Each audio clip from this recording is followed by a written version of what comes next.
Alors, si on sait déjà parler de marketing digital dans l'absolu ou de structuration de site, vous avez déjà dû voir ce schéma. Et ce schéma, c'est la manière avec laquelle on vous propose de considérer l'ensemble des contenus qui sont sur votre site. Et on vous propose de les considérer de deux manières.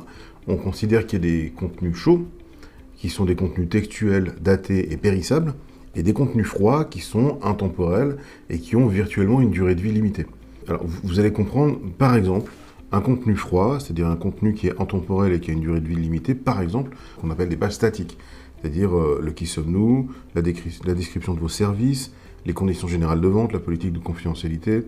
La home, c'est un peu différent parce que la home, en fait, va répertorier l'ensemble des contenus et on trouve dans la home à la fois des contenus chauds et des contenus froids.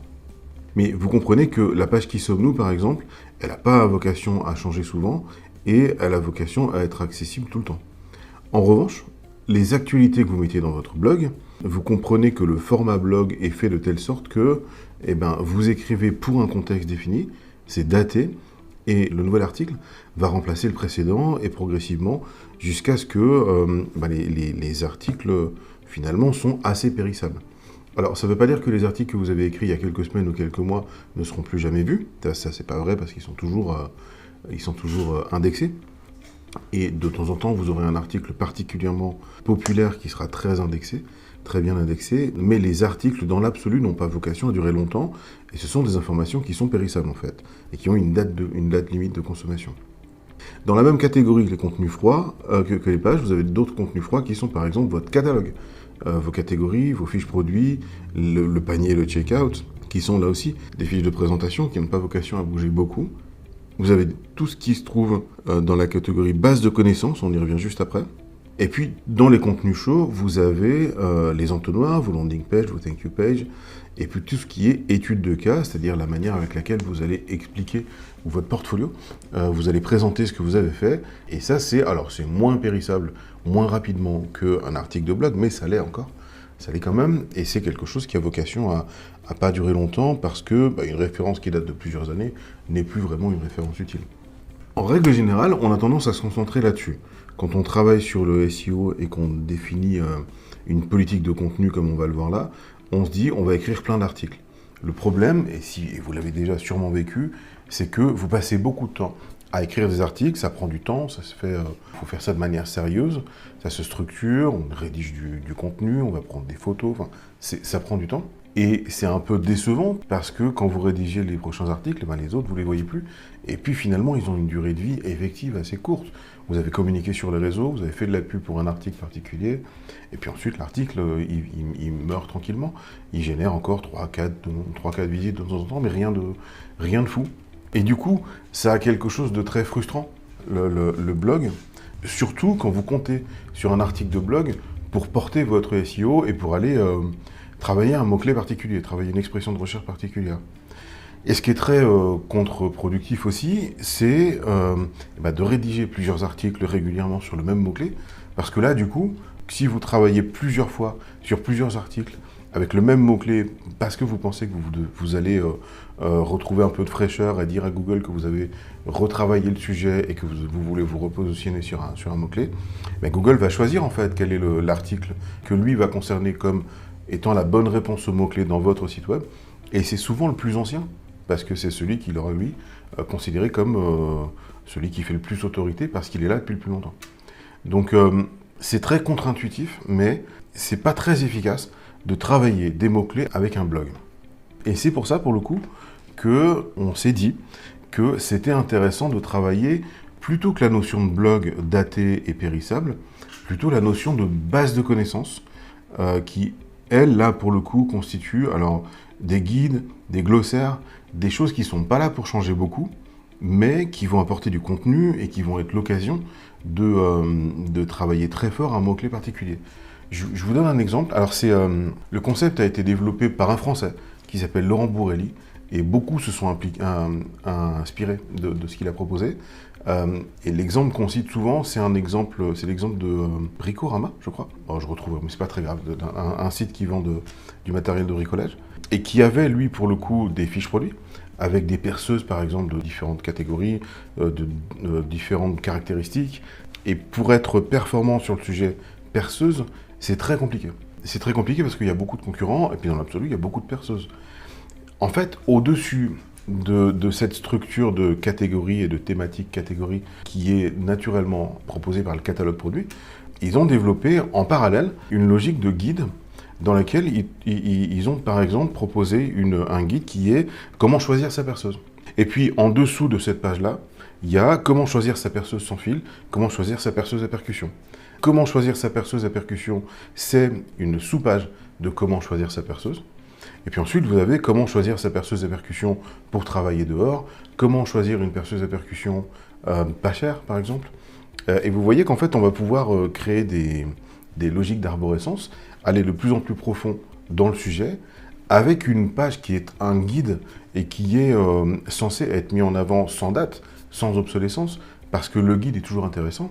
Et vous comprenez que dans chaque page, il y a l'occasion de faire un lien vers les produits perceuses à percussion, les pages produits perceuses à percussion, et éventuellement à la fois générer des ventes, parce qu'on va amener des gens de la page guide vers la page produit, et ils vont avoir la possibilité d'acheter le produit, mais en même temps, Google qui va voir que cette page produit se trouve au cœur d'un environnement sémantique qui lui fait référence, va avoir tendance à considérer que ça lui donne de l'autorité et va la pousser dans ses résultats de recherche. On l'a vu, ça. Tous les sites qui ont démarré ce genre de proposition, ce genre d'organisation, ont vraiment vu à la fois une occasion de rédiger du contenu de manière durable et utile, à la fois une occasion de travailler des mots-clés longue traîne de manière maligne et utile, encore une fois, pour l'utilisateur, pour le lecteur, et puis surtout de créer un réseau de pages et de liens autour de ce qu'on appelle les pages principales ou les money pages, qui sont les pages que vous voulez faire monter de manière logique et très efficace pour Google. De sorte que maintenant, pour le coup, tout le monde parle de cocon sémantique ou de silo sémantique. Les Américains parlent de content silo. Et c'est le principe, en fait, qui a été proposé par cette logique de dire on va créer dans le site une base de connaissances qui a vocation à rester là longtemps et qui va proposer de mettre en avant et de mettre les pages catalogue souvent ou les pages services dans un environnement sémantique qui va leur permettre de monter. On revient juste après sur la notion de cocon sémantique ou de silo sémantique, mais gardez en tête que dans un site, ou en tout cas dans un ensemble de sites qui se trouvera être votre site, vous aurez la possibilité de faire ces différentes choses. Comprenez bien la notion de contextuel, de daté et de périssable dans tout ce que vous faites, et considérez que si vous avez quelque chose de très important, de très stratégique pour vous à travailler, c'est contre-productif d'en faire un billet de blog parce que le billet de blog est naturellement daté. Faites-en plutôt une organisation de type base de connaissances. Alors, je voudrais vous montrer une solution de base de connaissances, notamment sur WordPress. Voici une solution qui s'appelle BetterDocs et qui fait ça en fait, qui fait une base de connaissances que vous allez pouvoir mettre dans votre WordPress. Et alors, je peux vous en montrer une de base de connaissances que vous connaissez peut-être et qui se trouve être une base de connaissances qu'on utilise nous et qu'on a publié nous et qu'on a appelé le guide du marketing digital 2021 et qui est exactement ça en fait. C'est-à-dire une base de connaissances de définition du marketing digital dans lequel on trouve des éléments de glossaire, des éléments de description et surtout dans lequel on trouve un maillage qui nous permet de mettre en avant les pages qui nous intéressent, les pages les plus importantes pour nous, avec une logique de base de connaissances. Donc vous voyez que vous comprenez que sur un blog, en fait, on a des choses qui sont datées. Vous comprenez que si je vous montre ce blog dans une semaine, il n'aura plus du tout la même tête et tout ça aura été remplacé et on n'y aura plus accès. On y aura accès en creusant, mais pour le coup, plus accès de manière aussi simple. Là, vous voyez que tout a vocation à rester là, classé comme dans une encyclopédie, comme dans un guide, et avec une logique d'arborescence. Et quand vous allez à l'intérieur de chaque fiche, et bien chaque fiche a une catégorie parent. Vous voyez ici un breadcrumb, un fil d'Ariane. Chaque fiche a une table des matières et chaque fiche est liée à ce qui va venir après, c'est-à-dire les sous-pages. Donc voilà, c'est une manière de créer ce que j'appelais ici là une base de connaissances. Je vous le confie. Alors vous pouvez le faire différemment, vous pouvez le faire à la main, vous pouvez le faire avec Custom Post Types. Je vais vous le montrer rapidement. Custom Post Type, c'est ici. Je vous le fais très vite, mais Custom Post Type, c'est une solution gratuite qui permet de créer sur votre page, sur votre site WordPress, un autre type d'objet, c'est-à-dire pas un article, pas une page, autre chose, et que vous pouvez considérer comme étant un guide, et vous pouvez créer une arborescence de guide, par exemple, avec cette idée de Custom Post Types.